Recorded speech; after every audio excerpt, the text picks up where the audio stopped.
በስመ አብ ወወልድ ወመንፈስ ቅዱስ አሃዱ አምላክ አሚን። እንደምን አደራችሁ? እንደምን ሰነበታችሁ?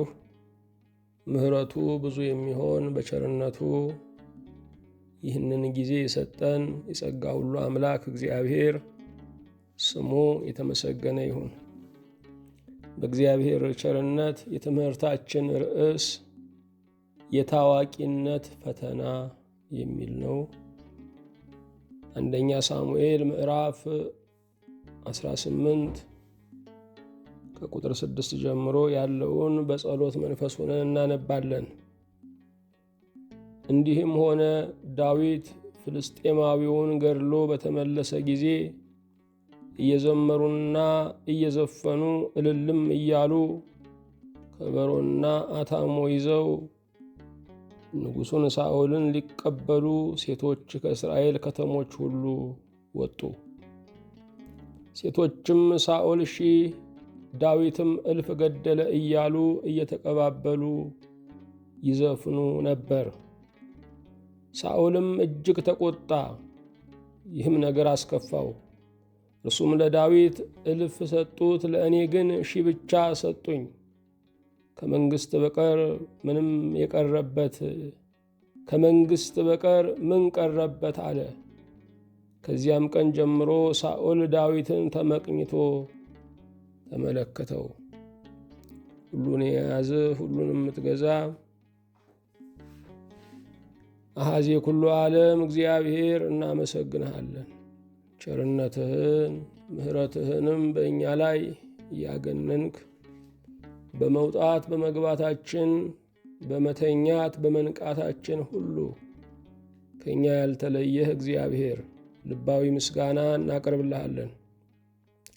በዘመናችን ሁሉ ጥላ ከለላ ስለሆንከን፣ ዶፉ እንዳይነካን ጥላ ቀስቱም እንዳያገኘን ከለላ ሁነ በብርሃን የመራህን በአስጨናቂ ቀኖችም መንገድ የሰጠህን እግዚአብሔር በፍላጎታችን ሁሉ ሳትደክም ስለለገስከን እናመሰግንሃለን።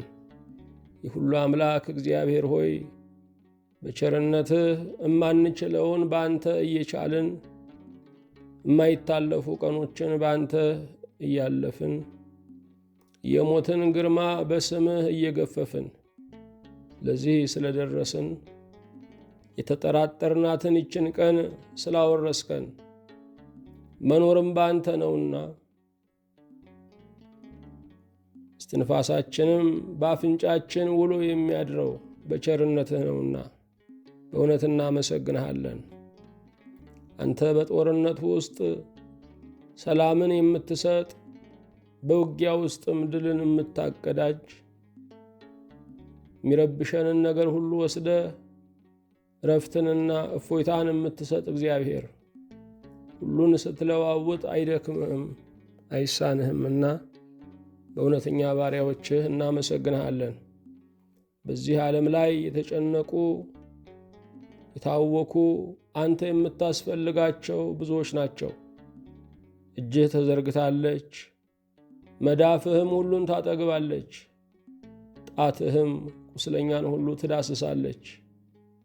ዓይኖችህ የፍቅር ጨረርን የሚረጩ ማዳንህ ግሩም የሆነ እግዚአብሔር እለፍ ስትለው የማያልፈው ክፉ ነገር የሌለ ተራራን የሚደለድል ሥልጣን ሸለቆንም የሚሞላ አቅም ያለህ ጌታችን በእውነት እናመሰግንሃለን።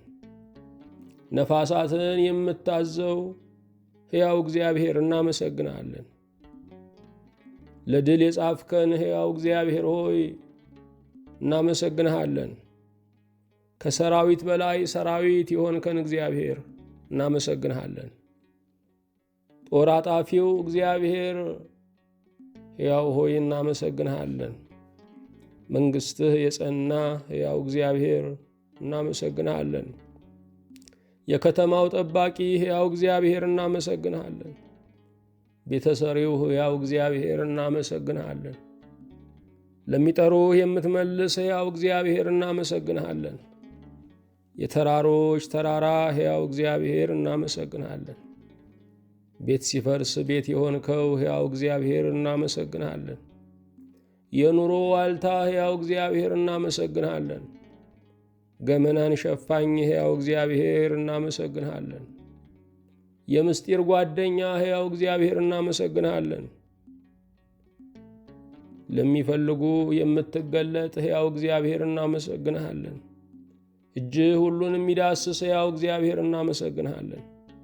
እኔን ባሪያህንና በፊትህ ያሉትን እነዚህን ባሪያዎችህን ሁሉ አቤቱ ይቅር በለን። ንጹሕ በሚሆን ደምህ አቤቱ አንጻን፣ ቀድሰን። ጌታ ሆይ ለመምጣትህም ቀን የተዘጋጀን ሰዎች አድርገን። የሁሉ ጌታ እግዚአብሔር ሆይ የዚህን ዓለም ባለጠጎችና ድሆችን፣ የዚህን ዓለም ዝነኞችና የተረሱትን ሁሉ ዛሬ በማዳንህ እንድታስባቸው፣ ያንተ ፈውስም እንድታገኛቸው፣ መጽናናትህም ለሁሉ እንዲሆን አቤቱ እንማጸናለን። ስለ ቸርነትህ የተጨነቁ መንደሮችን፣ ከተሞችና ሀገሮችን፣ አህጉሮችን ሁሉ በሰላምህ እንድታስብልን፣ የቸርነትህንም ሥራ እንድትሠራልን፣ ክፉውንም ወስደ ደጉን እንድታቀርብልን አቤቱ እንማጸናለን። የታመሙ ወገኖቻችንን እንድትፈውስልን፣ ያዘኑትን እንድታጽናናልን፣ ለሞቱት ዕረፍተ ነፍስን እንድትሰጥልን፣ ያሉትን እንድታጸናልን፣ ለሚደሰቱት ደስታቸውን ደስታ እንድታደርግልን፣ ለሚሰሩት ፍሬን እንድትሰጥልን፣ ለሚያቅዱትም ከራእያቸው ግብ እንድታደርስልን፣ የታሰሩ እንዲፈቱ፣ የተሰደዱ እንዲመለሱ፣ ያለ ፍትሕ የተጋዙ ፍትሕን እንዲያገኙ አቤቱ እንማልድሃለን።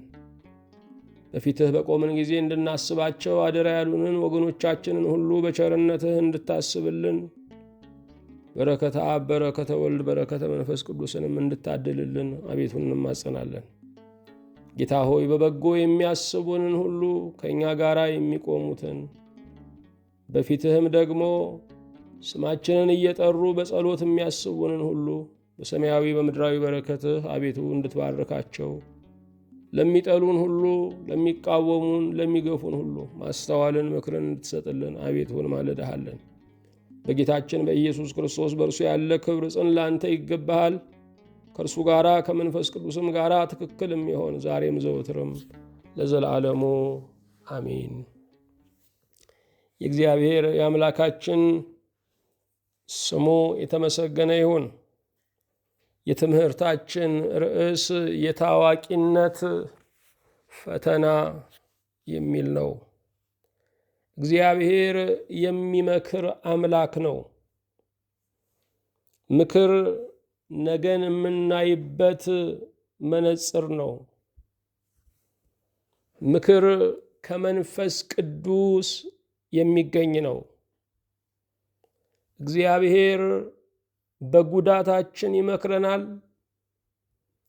እግዚአብሔር በታላላቆቻችን ይመክረናል። እግዚአብሔር በመጽሐፍ ይመክረናል። መካሪ የሌለው ንጉሥ ያለ 1 ዓመት አይነግስ እንዲባል በረከቶቻችን የሚቆዩት አደራችንን በድል የምንወጣው መካሪ ሲኖረን ነው። የዚህ ዓለም ጉዞ ከማየት ይልቅ ለአስተውሎት የቀረበ ነው። በማየት ብቻ የሕይወትን ጉዞ ከግብ ማድረስ አንችልም። ማስተዋል ያስፈልገናል። ማስተዋል ምንድነው ካልን 2 ጊዜ ማሰብ፣ 2 ጊዜ ማድመጥ፣ 2 ጊዜ መለካት መቻል ነው። ማስተዋል ማለት ትላንት የመታን ድንጋይ ዛሬ እንዳይመታን እያየን እያሰብን መሻገር ነው። አስተውሎ የተራመደ ሰው ይደርሳል። ይሄ የእግዚአብሔር ምክር ነው። እግዚአብሔር የጀመረው ሕይወትና ህልውና ፍጻሜ አለው። የትኛውም ጠላት ሊያቆመን አይችልም። የትኛውም ተግዳሮት ሊገድበን አይችልም። አለማስተዋላችን ግን ባላጋራ ይሆነናል። ከጠላቶቻችን ይልቅ ጠላታችን ማን ነው ካልን አለማስተዋል ነው። መጽሐፍ ቅዱስ እንደሚነግረን የማያስተውል ሕዝብ ይገለበጣል ይለናል። የማያስተውል ሕዝብ ይገለበጣል ይለናል። የማያስተውል ሰው ታሪኩን በገዛ እርሳሱ ያጠፋል። የማያስተውል ሰው ራሱ ላይ የመቃብር አፈር ይደፋል። የማያስተውል ሰው ከትላንት የማይማር ዛሬን የማይኖር ነገ የማይደርስ ነው። ማስተዋል ሁሉን ታወርሳለች። በማስተዋል ውስጥም አንዳች ኪሳራ የለም። በማስተዋል ውስጥ ከትላንት ትምህርት አለ። በማስተዋል ውስጥ ሕይወትን በዕለቱ መኖር ዛሬን ማጣጣም አለ። በማስተዋል ውስጥም ነገ ከዛሬ የተሻለች መሆኗን በተስፋ እናያለን። የምትሄድበትን መንገድ ለማወቅ ከፈለክ የሚመለሱትን ጠይቅ ይባላል። ብዙ ጊዜ አይታችሁ ከሆነ ወደዚያ የሚሄዱ ሾፌሮች የሚመለሱትን መንገዱ ሰላም ነው ወይ፣ መንገዱ ክፍት ነው ወይ፣ በመንገዱ ላይ ትራፊክ አለ ወይ እያሉ ይጠይቃሉ። የምንሄድበትን መንገድ ለማወቅ መድረስ አስፈላጊ አይደለም። የሚመለሱትን መጠየቅ ይቻላል። ታዋቂነትን፣ ዝነኛነትን ስናስብ የሚመለሱትን ማሰብ አለብን። በዚህ ዓለም ላይ ብዙ ገናናዎች ነበሩ። ሁሉም ግን መቃብር ገጥቷቸዋል። ሞት ድንበር ሆኗቸዋል። የዚህ ዓለም መድመቅ በመደብዘዝ ይጠናቀቃል። የዚህ ዓለም አንቱታ በአንተ ያበቃል። የዚህ ዓለም ክብር ማጠቃለያ ውርደት ነው። ወደ ዝና ስንሄድ፣ ወደ ከፍታ ስንሄድ ቀኑ ሌትና ጨለማ እንደሆነ ሁሉ ሕይወትም ሁለት መልክ እንዳለው ማስተዋል አለብን። አካሄዱን አይተው ነጣቂዎች ሰውየውን ይነጥቁታል። አያያዙን አይተው ጭብጦውን ይነጥቁታል እንደሚባለው ሕይወትን የያዝነው እንዴት ነው? አለበዚያ ሰይጣን ይነጥቀናል። ክፉ አንደበት ያላቸው ይነጥቁናል። በከፍታችን የማይደሰቱ ይነጥቁናል። ሕይወትን የያዝነው በጸሎት ነው። ሕይወትን የያዝነው በአባቶች ምክር ነው። ሕይወትን የያዝነው ከእግዚአብሔር ጋር በመጣበቅ ነው። እግዚአብሔር ካጽናናችሁ የሰው ቃል አያሳዝናችሁም። እግዚአብሔር ከጠገናችሁ ሰይጣን የሚልካቸው አይሰብሯችሁም። ሕይወታችንን የያዝነው እንዴት ነው? ሕይወት ጥንቃቄ የምትፈልግ ናት። እንደ አረም የምታድግ ሳይሆን እንደ አበባ በእንክብካቤ የምትፈካ ናት። ሕይወት ልትረዝም፣ ሕይወት ዛሬ ልታበቃ ትችላለች። ዝነኝነትን ስንፈልግ፣ ታዋቂነትን ስንፈልግ የሕይወታችንን ነገር ምን አድርገነዋል? እግዚአብሔር የሕይወታችንን መጽሐፍ ሲጽፍ ግባችንን መንግሥተ ሰማያት አድርጎ እንጂ ግባችንን ታዋቂነት አድርጎ አይደለም። የእግዚአብሔር ሰዎች ሁሉ በዘመናቸው ጸሎተኞች ናቸው። በዘመናቸው አዋቂዎች ናቸው። አንድም ቀን ታዋቂ የመሆን ፍላጎት የላቸውም። ውዳሴ ከንቱን የሚመኘው የሌለውን ምስጋና ስጡኝ የሚለው ያ የወደቀው ባህሪያችን፣ ያ የተሰበረው ማንነታችን ነው።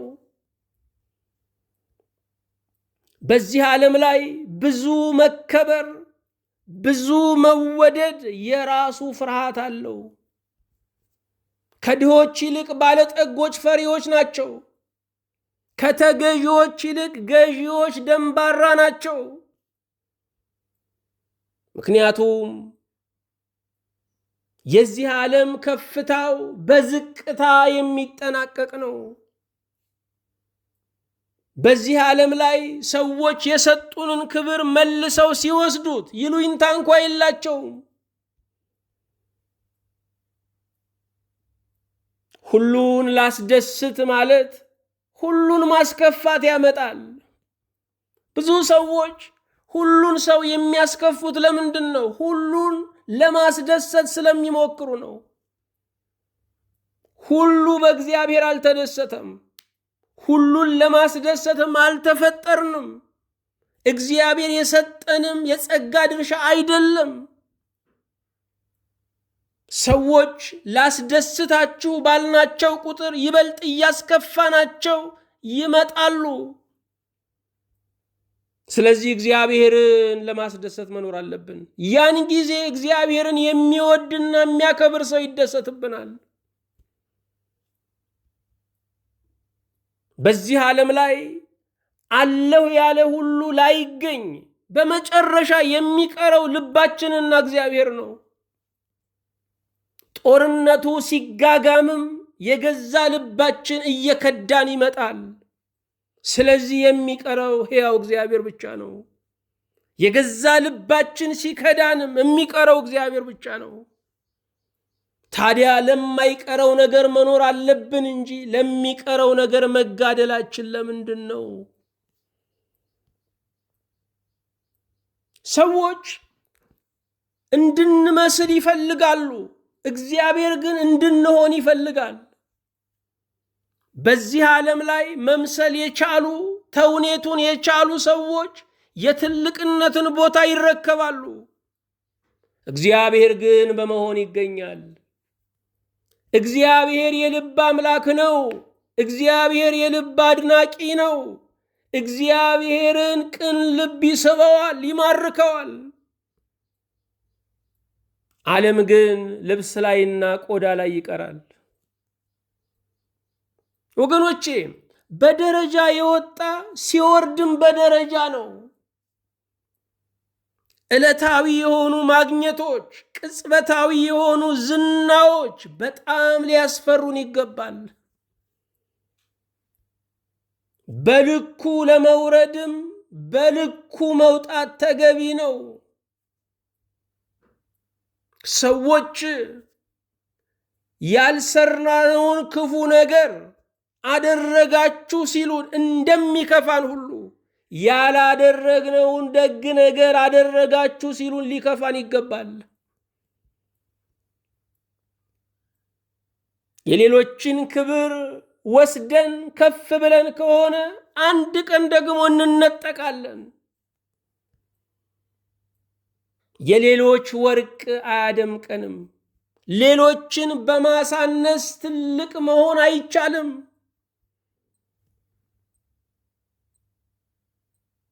ሰዎች በስሜት ያደንቁናል። ይህ ዓለም ስሜታዊ አድናቂዎችን የሚያስገኝ እርግጠኛ ጠላቶችን ግን የሚያፈራ ነው። በታዋቂነት ውስጥ ሐሰተኛ ፍቅርና እውነተኛ ጥላቻ ይመረታል። የታዋቂነት ፈተና ምንድን ነው? ይህንን ትምህርት መማር ለምን አስፈለገን? የመጀመሪያ ታዋቂነት የብዙዎች ጥማት ስለሆነ ነው። ታዋቂነት በጅምሩ ደስ የሚያሰኝ ነገር ነው። የሰው ሁሉ ርዕስ መሆን ለዚህ ሥጋችን ደስታን ይሰጠዋል። እየቆየ ሲመጣ ግን ሰፊ እስር ቤት መሆኑን ባለቤቱ ይረዳዋል። የሰው ልጅ በዚህ ዓለም ላይ ካሉት ሀብቶች የበለጠ ሀብቱ ነፃነቱ ነው። ታዋቂነት ነፃነትን ይገፋል። አድናቂዎች ከሚያደንቁት ሰው ፍጹምነትን የሚፈልጉ ናቸው። ስለዚህም ታዋቂ ሰው እንከን ሲገኝበት እንከኑ የተራራ ያህል ገዝፎ ይታያል። በማይገባው ምስጋናን እንዳገኘ ሁሉ በማይገባውም ይወቅሳል። በማህበራዊ ሕይወቱና በግላዊ ሕይወቱ መካከል ያለው ድንበር በሕዝባዊ ውሳኔ ይሰረዛል። ስለዚህም ግላዊ ሕይወቱም የብዙዎች መጫወቻ ቀን መግፊያ ይሆናል። በዚህ ዘመን ላይ ብዙዎች ታላቅ የመሆን ዝነኛ የመሆን ጥማት አላቸው። ስራችን በራሱ ትልቅ ያድርገን እንጂ ትልቅ የመሆን ጥማታችን በእግዚአብሔር ፊት ሞገስ አያሰጠንም። የሰው ልጆች ታዋቂ የሚሆኑበት መስክ በዚህ ዘመን እየበዛ ነው። በማህበራዊ ሚዲያዎች በሚያገኟቸው በጣት ምጽዋቶች ሰዎች ታዋቂ እየሆኑ ነው ያሉት። የሚያሳዝነው ሕዝብ ማንን መከተል እንኳ እንዳለበት አለማስተዋል ላይ መሆኑ ነው። ይሄ ዘመን ጆሮዎች ሁሉ ተለስነው አፍ የተከፈተበት ዘመን ነው። ይህን ትምህርት መማር ያስፈለገን ለምንድን ነው? ታዋቂነትንና አዋቂነትን መለየት እንዲገባን ነው። ታዋቂ መሆን ማለት አዋቂ መሆን ማለት አይደለም። ታዋቂነት ይወሰዳል። ታዋቂነት ያከትማል። እኛን የማያውቅ ትውልድም ይመጣል። አዋቂነት ግን ቋሚ ሀብት ነው። አዋቂነት ግን የነፍስ መክሊት ነው። አዋቂነት ግን ሌባ ሊሰርቀው የማይችለው ነው። በዘመን ከፍና ዝቅ የማይል ነው። በሕይወታችን ታዋቂነትን ሳይሆን አዋቂነትን እርሱን ልንፈልግ ይገባናል። ዕውቀት ራሳችንን እናይበታለን። ዕውቀት ዓለምን እናይበታለን። ዕውቀት ታሪክን እንመዝንበታለን። ዕውቀት ሌሎችን እናስተምርበታለን። ዕውቀት ለመደመጥ ጆሮን ለመማረክ እድል እናገኝበታለን። ዕውቀት እግዚአብሔርን እናይበታለን። ታዋቂነትን ሳይሆን አዋቂነትን መፈለግ አለብን። ሰዎች የልብሳችን የመልካችን አድናቂዎች ሲሆኑ በጣም መደንገጥ አለብን። ምክንያቱም ጣዖት የሆነ ሁሉ በእግዚአብሔር እጅ ይሰበራል። የመሰበሪያ ጊዜያችን እየደረሰ ስለሆነ በጣም መፍራት አለብን። ለዚህ ነው ታዋቂዎች ቀኑን በሙሉ ሲስቁ ይውላሉ፣ ሌሊት በሙሉ በጸጸትና በውከት ሲገረፉ ያድራሉ። ይህን ትምህርት መማር ለምን አስፈልገን? ታዋቂነት ይዞት የሚመጣ ብዙ ፈተና አለ። በዓለም ላይ ብዙ ታዋቂዎች በየጊዜው ራሳቸውን ለማጥፋት በግልግል የሚኖሩ ናቸው። ታዋቂነት ራስን የሚያሳጣበት ጊዜ አለ። ወገኖቼ ምናልባት እግዚአብሔር ታዋቂ አድርጓችሁ ዝነኛ አድርጓችሁ ከሆነ ዝና መንገድ እንጂ መዳረሻ አይደለም። ዝና መንገድ እንጂ ግብ አይደለም። ዝናችንን ታዋቂነታችንን በቅጡ ካላስተዳደር ነው ለራሳችንም ለትውልድም አደጋ ይዞ የሚመጣ ነው። በእውነት ብዙ የዓለማችን ዝነኛ ሰዎች፣ ታዋቂ ሰዎች የሚያሳዝኑ ናቸው። ምናልባት ቤታቸውን በተራራ በጫካ ውስጥ ስለሰሩ የደላቸው ይመስለናል። በሕዝብ መካከል ተደባልቆ ለመኖር ነፃነታቸውን ስለሸጡት ነው። በሕዝብ መካከል ተደባልቆ ለመኖር የሚያሳልፍ መንገድ የሚለቅ ስላላገኙ ነው። የዚህ ዓለም ባለስልጣናት በጣም ያሳዝናሉ። በጣም ያሳዝናሉ። የዚህ ዓለም ዝነኞች፣ የዚህ ዓለም ባለወርቆች በጣም ያሳዝናሉ። በትልልቅ ቤት ውስጥ ያለውን ትልቅ ለቅሶ የሚያውቀው እግዚአብሔር ብቻ ነው። በወርቅ የተሸፈነውን አፈር ኑሮ የሚያውቀው እግዚአብሔር ብቻ ነው። በዝና ውስጥ የተሸፈነውን ብቸኝነት፣ ተስፋ መቁረጥ የሚያውቀው እግዚአብሔር ብቻ ነው። እውነተኛ ሕመማቸውን ለመግለጽ እንኳ መግደርደር የሚይዛቸው በሐሰተኛ ሳቅ ራሳቸውንና ሕዝብን ሲደልሉ የሚኖሩ የዚህ ዓለም ዝነኞች ናቸው። ለዚህ ዓለም ዝነኞች መጸለይ አለብን። ልናዝንላቸው ይገባል። ምክንያቱም እነሱና እግዚአብሔር ብቻ በሚያውቁት ችግር ውስጥ የሚያልፉ ናቸው። ታዋቂነት ማለት ምን ማለት ነው? ታዋቂ ማለት የታወቀ፣ የማያውቃቸው የሚያውቁት ማለት ነው። የምናውቀው ሲያውቀን የሚሰማን ደስታ፣ የሚሰማን ሙቀት አለ። በታዋቂነት ውስጥ ግን ሰዎች ያውቁናል፣ እኛ እናውቃቸው። ይሄ ብቻ አይደለም፣ ዝነኛ የሚል ስያሜም አለ። ዝነኛ ማለት ምን ማለት ነው? ዜና፣ ወሬ፣ ዝነኛ የተወራለት ማለት ነው። የተወራለት፣ የሚወራለት እርሱ ዝነኛ ነው። የሴቶች የቡና መጠጫ፣ የወንዶች የጠላ መጨለጫ የሆነ ማለት ነው። ዝነኝነት፣ ታዋቂነት በቀጭን ገመድ ላይ እንደመሄድ ነው።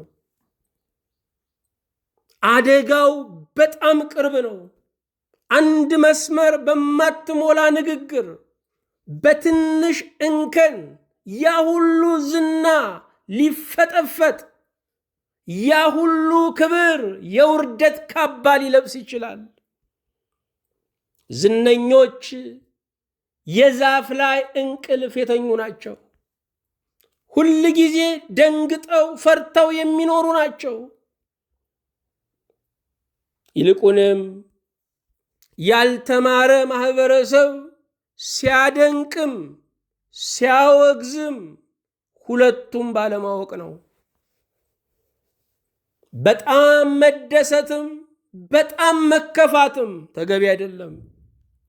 ዝነኝነት፣ ታዋቂነት ሎቶሪ ነው። አንዳንድ ሰዎች በስራቸው ይታወቃሉ፣ አንዳንድ ሰዎች ደግሞ ሎቶሪ ወጥቶላቸው ይታወቃሉ። በልጅነታቸው ታዋቂነትን ያተረፉ ብዙ የዓለማችን ሰዎች አሉ። በልጅነታቸው ግን በአደንዛዥ ዕፅ ውስጥ ተይዘዋል። በልጅነታቸው ተስፋ መቁረጥን አስተናግደዋል። ምክንያቱም ከፍታውን ስንጨርስ የምንወርደው ወደ ዝቅታ ነው። በሕይወታችን ሁሉን ነገር ማየት የመኖር እንቅፋት ነው። ያላየነው ነገር ነው ለመኖር የሚያጓጓን። ሁሉን ሀብት፣ ሁሉን ዝና፣ ሁሉን ስልጣን መጨበጥ መጨረሻው ሕይወት ይሄ ብቻ ነው ወይ ወደሚል ቀቢጸ ተስፋ ያደርሳል። የድሆች ጥያቄ በአንድ ዳቦ ይመለሳል። የዝነኞችና የባለጠጎች ጥያቄ ግን በምግብ የሚመለስ አይደለም። ታዋቂነት እንዴት ይመጣል?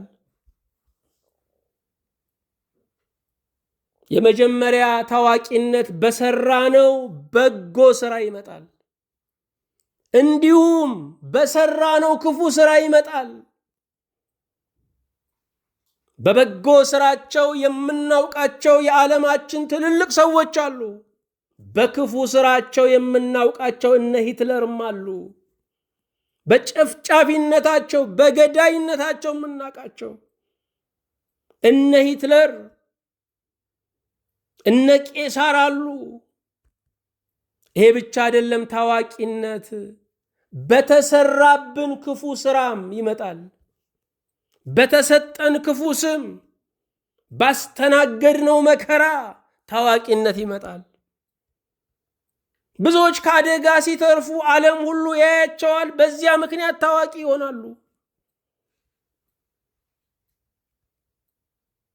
በአንድ አዳር በአንድ ሁነት የተገኘ ታዋቂነት ልክ እንደዚሁ በአንድ ቅጽበት ሊታጣ ይችላል። ሰዎች በምድር ላይ ታዋቂ የሚሆኑት በስፖርቱ ሊሆን ይችላል፣ በዘፋኝነት፣ በቀልደኛነት፣ በተዋናይነት፣ በዚህ ሁሉ ታዋቂ ይሆናሉ። አልበርት አንስታይንን ሁላችን እናውቀዋለን። ለዓለም ብዙ ነገር እንዳበረከተ ይነገራል። አእምሮውም የአእምሮውም ስፋት ሰፊ እንደሆነ ሰምተናል፣ አንብበናል። ይሄ ሰው ከአንድ ቀልደኛ ጋር ሲጓዝ ሰዎች ሁሉ ቀልደኛውን እያስቆሙ ፈርምልን ይሉታል። አልበርት አንስታይንን ግን ሊያውቁት አልቻሉም። በዚህ ጊዜ ያ ቀልደኛ ሰው እኔን ሰው ሁሉ ያውቀኛል፣ ፈርምልኝ ይለኛል፣ አንተን ግን አይልህም አለው። አይ አንተን የሚያውቅህ ስራህ ቀላል ስለሆነ ነው አለው። ታዋቂነት በአብዛኛው ከቀላል ኑሮና ምርጫ የሚገኝ ነው።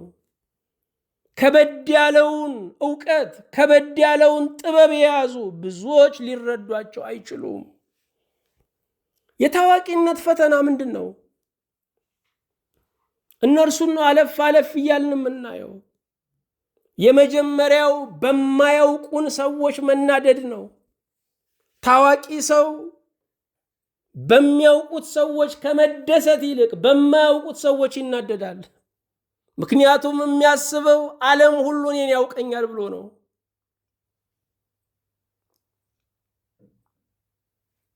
ስለዚህ ታዋቂነት ደስታን ሰራቂ ነው።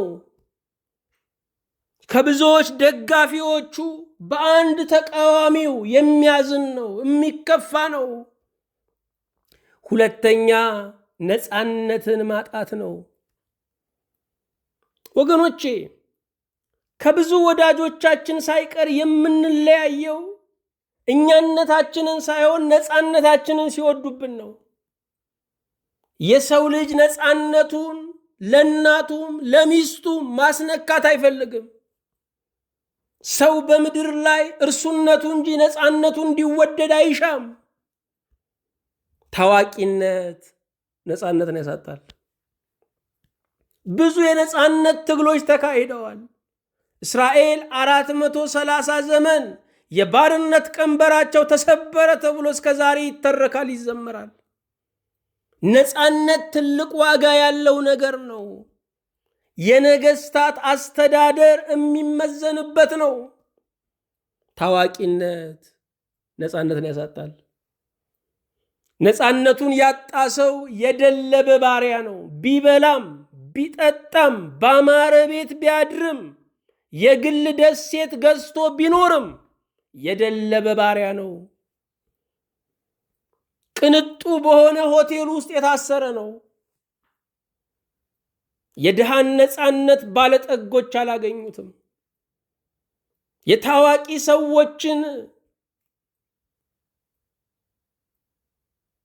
የታዋቂ ሰዎችን ተሸማቆ መኖር የተረሱ ሰዎች ጋር የለም።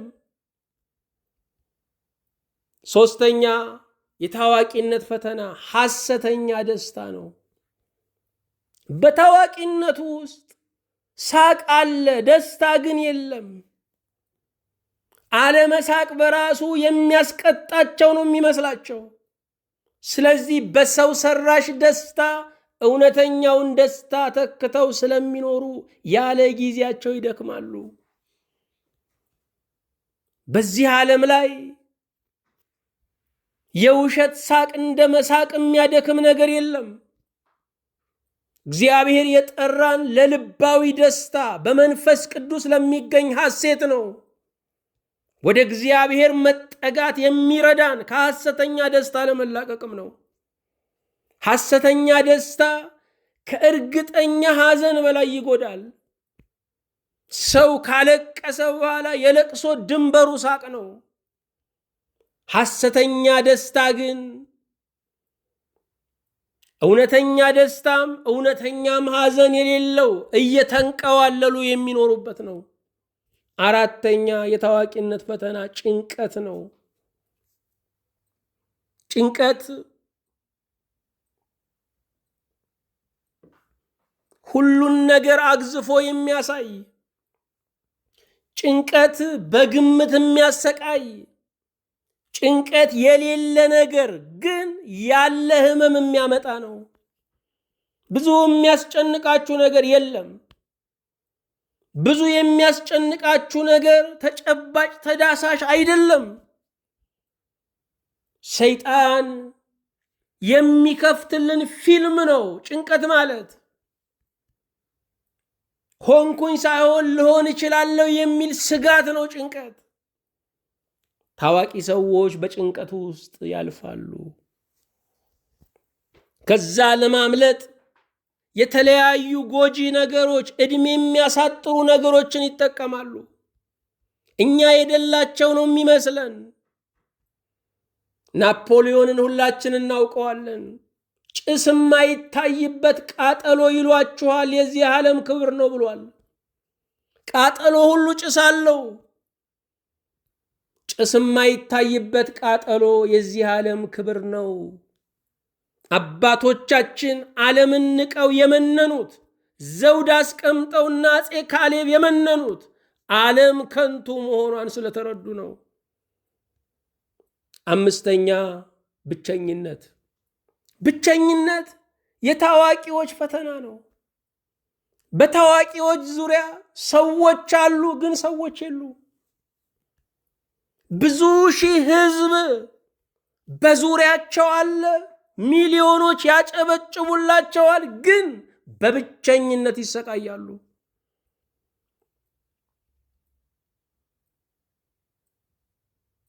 ብቸኝነት ድምፅ አለው።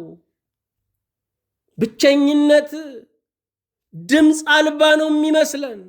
አውሮፕላን ሲነሳና ሲያርፍ የሚያሰማው አሰቃቂ ድምፅ አለ። ከዛ በላይ ብቸኝነት ድምፅ አለው። በብቸኝነት ድምፅ የሚሰቃዩ የዓለም ታዋቂ ሰዎች ናቸው። የሚቀናባቸው ናቸው። እነሱ ደግሞ በእኛ ኑሮ ይቀናሉ። ዓለም አልተገናኘም። ጥይት በሌለው ሽጉጥ የሚያስፈራራ ሰው ሁለቱም ናቸው የሚፈሩት። የማስፈራራው ሰውዬ ዘሎ ቢያንቀኝስ ብሎ ይፈራል፣ የደገነው ሰውዬ። ያኛው ደግሞ ቢተኩስብኝስ እያለ ይፈራል። ዓለም እንደዚሁ ነው። ሁሉ ፈሪ፣ የላይ ፈሪ፣ የታች ፈሪ ያለበት፣ ነግሶ የሚፈራበት፣ ተገዝቶ የሚፈራበት፣ አግኝቶ የሚፈራበት፣ አጥቶ የሚፈራበት ፍርሃት አበዳሪ ዓለም ነው። ስድስተኛ የታዋቂነት ፈተና ፍርሃት ነው። ታዋቂዎች በፍርሃት ነው የሚኖሩት። ይህንን ታዋቂነቴን ባጣው፣ ዘመን ቢከዳኝስ እያሉ ይበረግጋሉ። የወደደኝ ህዝብ ቢጠላኝስ? ወገኖቼ፣ ህዝብ ማለት እሁድ ሆሳዕና ብሎ በአምስተኛው ቀን ዓርብ ይሰቀል የሚል ነው። ሕዝብ የወደደውን ለማንሳትም ለመጣልም በጨረታው አይገደድም። ሕዝብ አይወቀስም። እውነት ከሚመራው ይልቅ ስሜት የሚመራው ይበዛል። ታዋቂዎች በዚህ ፍርሃት ውስጥ ያልፋሉ። በዚህ ፍርሃት ውስጥ ይንገላታሉ። ደግሞም ታዋቂነትን ጠብቆ እስከ መጨረሻው መቀጠል ላይቻል ይችላል። ሰባተኛ የታዋቂነት ፈተና አስመሳይነት። አስመሳይነት። ታዋቂዎች ልብሳቸው አያራምድ፣ ንግግራቸው እውነት ላይሆን ይችላል፣ ሳቃቸው ሐቅ ላይሆን ይችላል። የአስመሳይ ኑሮ፣ የተውኔት ኑሮ ነው የሚኖሩት። እውነተኛው ኑሮ ቀላል ነው። ለምን? እግዚአብሔር የሰጠን መርሃ ግብር ስለሆነ። አስመሳይነት ግን እኛ የፈጠርነው ነው። ያልተሰጠንና የተሸከምነው። የውሸት መሳቅ ያደክማል። የውሸት ማጌጥ ያደክማል። የውሸት ደህና ነኝ ማለት ያደክማል። ብዙ በሃይማኖትም ከሃይማኖትም ውጭ ያሉ ሰዎችን ስሟቸው፣ በጣም ደህና ነኝ ነው የሚሏቸው። በጣም ሰላም ነኝ፣ በጣም ደስተኛ ነኝ። እንዲህ የሚል ሰው ሰላም የለውም። ሁከቱ የታየበት ስለሚመስለው ነው። ጭንቀቱ የታየበት ስለሚመስለው ነው። ብዙ ጌጦች የጥቁር ልብ መሸፈኛ ናቸው።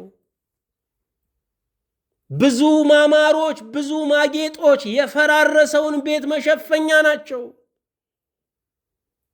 የታዋቂነት ፈተና አስመሳይነት ነው። ያመኑበትን ሳይሆን የሰው ጆሮ የሚጥመውን የሚናገሩ ናቸው። እኔ የተፈጠርኩት ለእግዚአብሔር ክብር ነው ማለት አለብን። እኔ የተፈጠርኩት ዋሽቼ ለማደር አይደለም። እኔ የተፈጠርኩት ለሥላሴ ክብር ነው። ወገኖቼ፣ ዋጋውን የማያውቅ ሰው ምስኪን ሰው ነው። እግዚአብሔር ለአብርሃም ያለውን አስቡ። ዋጋ እኔ ነኝ። ዋጋችን ቀኑ፣ ዋጋችን ወርቅ፣ ዋጋችን ሕዝብ አይደለም።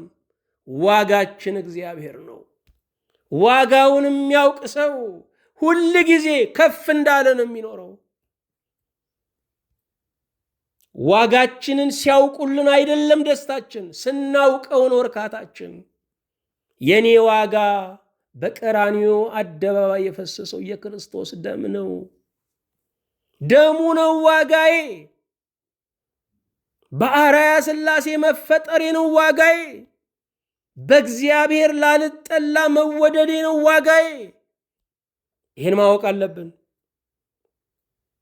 የታዋቂነት ፈተና ስምንተኛ ዘመኑን መምሰል ነው።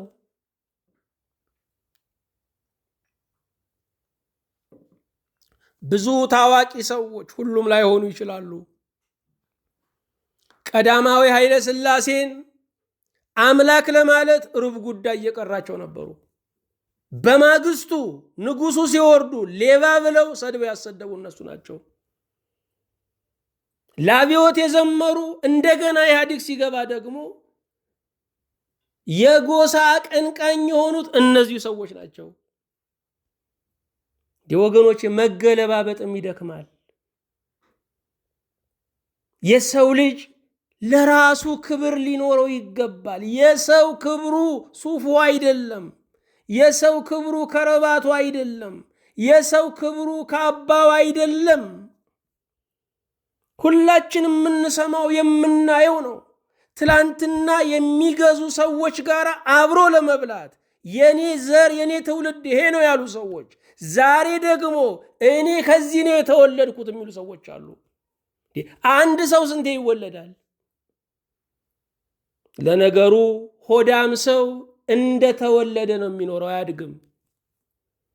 ዘመኑን የሚመስሉ ብዙ ታዋቂ ሰዎች አሉ። እኔ ከዚህ ነው የተወለድኩት ይላሉ። ያኛው ሲያይል ይሄኛው ሲያይል ደግሞ አይደለም ከዚህ ነው የተወለድኩት። መጽሐፉ ከማይጠፋ ዘር ተወልደናል ነው የሚለው።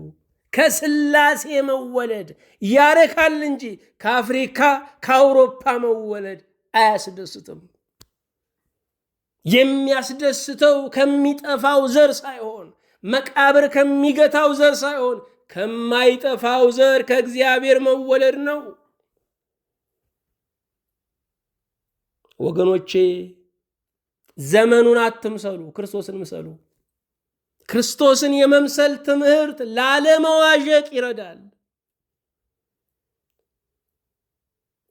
ዘመኑን የሚመስል ሰው አርአያ የሚደረግ አይደለም። ዘመኑን የሚመስል ሰው እላይ ባለው ጭንቅላቱ ሳይሆን መሃል ባለው ሆዱ የሚያስብ ነው። ሞት ወደ ዓለም የገባው አዳምና ሔዋን ሆዳቸውን በመውደዳቸው ነው። ክብር ሳያንሳቸው፣ ጸጋ ሳያንሳቸው ሆዳቸውን በመውደዳቸው ከእግዚአብሔር ተገዥነት የሰይጣን ተገዥ ሆኑ። ሆድ እንዳሳዩት ነው እንደሚባለው ሁሉ እግዚአብሔር በሰጠን ነገር መኖር ይቻላል። የሚኖረው በብዛት አይደለም፣ በበረከት ነው። ብዙ የሰበሰበ ሁሉን የሚጠቀም አይደለም። ደሴት ብንገዛ ፎቅና ምድር ብንሰራ የምንተኛው 3 ክንድ ከስንዝር አልጋ ላይ ነው። ጎተራ ሙሉ እህል ብናስገባ አንዲት ሳህን አንዲት ቁራሽ ነው የምንበላው። ከልኩ አያልፍም። የታዋቂነት ፈተና ዘመኑን መምሰል ነው። 9ኛ ምስጢር አልባነት ነው።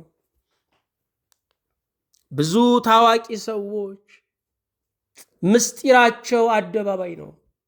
የታዋቂ ሰዎች ጋር ያለንን ግንኙነት መለየት አለብን።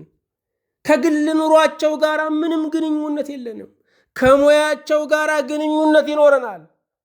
ከዚያ ባለፈ ግን በግል ግንኙነታቸው ጋር ምንም ግንኙነት የለንም።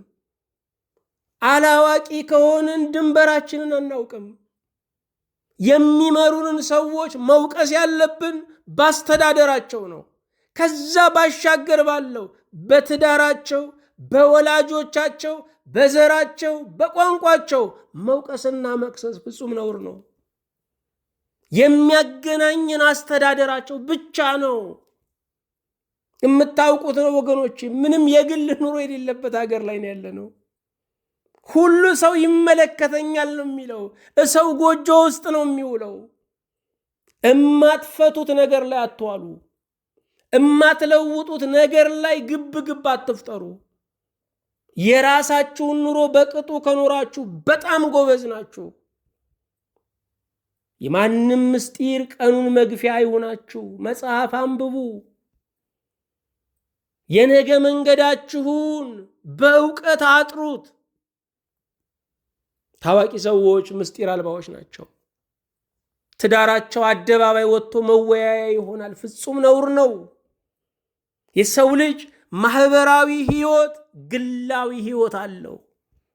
ማህበራዊ ህይወቱን እንካፈላለን። ግላዊ ህይወቱ ግን የራሱ የእግዚአብሔር የአማካሪዎች የአበነፍሶች ስራ ነው። ታዋቂ ሰዎች የሚያሳዝኑት ምስጢር የሌላቸው መሆናቸው ነው። 10ኛ የትዳር አለመጽናት። ታዋቂ ሰዎች ትዳራቸው ጽኑ አይደለም። በተለያየ ምክንያት ትዳራቸው ጽኑ አይደለም። ምክንያቱም ታዋቂነት ወደ ቤት ይዞት የሚመጣው እሳት አለ። ትዳር ላይ ይዞት የሚመጣው ረመጥ አለ። ብዙ ታዋቂ ሰዎች ፈቶች ናቸው። ብዙ ታዋቂ ሰዎች ትዳራቸው አይጸናም። ልብ አድርጉ። የውጭ ድል የቤት ድል ነጸብራቅ ነው። በቤቱ ሰላም የሌለው ሰው በደጅ ውጤታማ አይደለም። ትዳሩ ያልጸና ሰው እደጅ ላይ ሊያጸና ይቸገራል። አደባባይ የሚከተለን ትዳራችን ነው። አደባባይ የሚከተለን ቤታችን ነው። ታዋቂ ሰዎች ትዳራቸው ሁል ጊዜ በፈተና ውስጥ የሚያልፍ ነው። አንዳንድ ጊዜ ሌሎችን ላለማስደሰት ብለው ሰላም እንደሆኑ ያስመስላሉ። ኑሯቸው ግን ሁል ጊዜ በአደጋ ውስጥ ነው። ለውጭ አልጋ ለቤት ቀጋ እንደሚባለው ለውጭ ምቹ የሚመስሉ ቤታቸው ግን ምቹ ላይሆኑ ይችላሉ። ታዋቂነት ትዳራችንን፣ ልጆቻችንን ሊያሳጣን ይታገለናል። ለዚህ ዓለም ታዋቂ ሰዎች መጸለይ አለብን። ታዋቂነትን ብዙ መመኘት አይገባንም። ብዙ መከጀል አይገባንም። እግዚአብሔር በእኛ ላይ ታላቅ ሥራ እንዲሰራ ብቻ መመኘት አለብን። እግዚአብሔር ክብሩን በእኛ ላይ እንዲገልጥ መለመን አለብን። አንዳንድ ጊዜ እኔ እኮ ለእግዚአብሔር ክብር ነው ብለን በእግዚአብሔር ክብር ስም የራሳችንን ዕውቅና እንሻለን። ወገኖቼ የመታወስ ሁሉ መጨረሻው መረሳት ነው። ርዕስ የመሆን ሁሉ ዳሩ መዘንጋት ነው። ስራችን ታላቅ ካደረገን፣ ስራችን ዕውቅ ካደረገን ደግሞ ታላቅነታችንን እንዴት ነው የምናስተዳድረው? እንቀጥላለን። ለአምላካችን ለእግዚአብሔር ምስጋና ለእኛና ለወገኖቻችን በረከት ይሁን። አቤቱ እናመሰግንሃለን። ቅዱስ ጌታችን ከፍ ከፍ እናደርግሃለን። ስለሰጠህን ጊዜ ስለ በጎ በረከት በሰማይም በምድርም ክብር ምስጋና ለአንተ ይሁን። የሁሉ ጌታ እግዚአብሔር ሆይ በምድር ላይ የተፈጠርነው ታዋቂ ለመሆን አይደለም። በምድር ላይ የተፈጠርነው ያንተን ዓላማ ያንተን አጀንዳ ተግባራዊ ለማድረግ ነው። ሁሉ ሰው ሊታወቅ፣ ሁሉ ሰው በዓለም ላይ ስሙ ሊጠራ አይችልም። የሚታዩ ሰዎች ሁሉ ከጀርባቸው የማይታዩ ደጋፊዎች አሏቸው። የዘመናት ቅዱስ እግዚአብሔር ሆይ የአደባባዩንም የጓዳውንም ሥራ ለመስራት የበቃን እንድታደርገን እንማጸንሃለን። ሁሉ አደባባይ የወጣበት ሁሉ ርዕስ መሆን የከጀለበት ይሄንን ዘመን አቤቱ ፈውሰው። የዘመናት ቅዱስ እግዚአብሔር ሆይ ደግሞ ሰጥተሃቸው ሰላም ያጡትን ታዋቂዎችን፣ ዝነኞችን፣ ባለጠጎችን፣ የዚህን ዓለም ሹሞችን ሁሉ በሰላምህ እንድትጎበኛቸው ጌታ ሆይ የሚያጠፉት እንደ አቅማቸው ነውና የሚመሩትም ሚሊዮኖችን ነውና አቤቱ ጌታ ሆይ ቅዱስ ብሩክ መንፈስህ እንዲቆጣጠራቸው እንጸልያለን። የሁሉ አምላክ እግዚአብሔር ሆይ የተሰጠንን ክብር ሁሉ መልሰን ዙፋን ስር ለማስቀመጥ እንዲህ ያለውን ትሕትና በመንፈስ ቅዱስ አድለን። ሰላማዊ ቀን እዘዝልን። ያንተ የሆነው ደግ ነገር ሁሉ ያገኘን በኢየሱስ ክርስቶስ በጌታችን በእርሱ ያለ ክብር ጽን ላንተ ይገባሃል። ከእርሱ ጋራ ከመንፈስ ቅዱስም ጋራ ትክክል የሚሆን ዛሬም ዘወትርም ለዘላለሙ አሜን።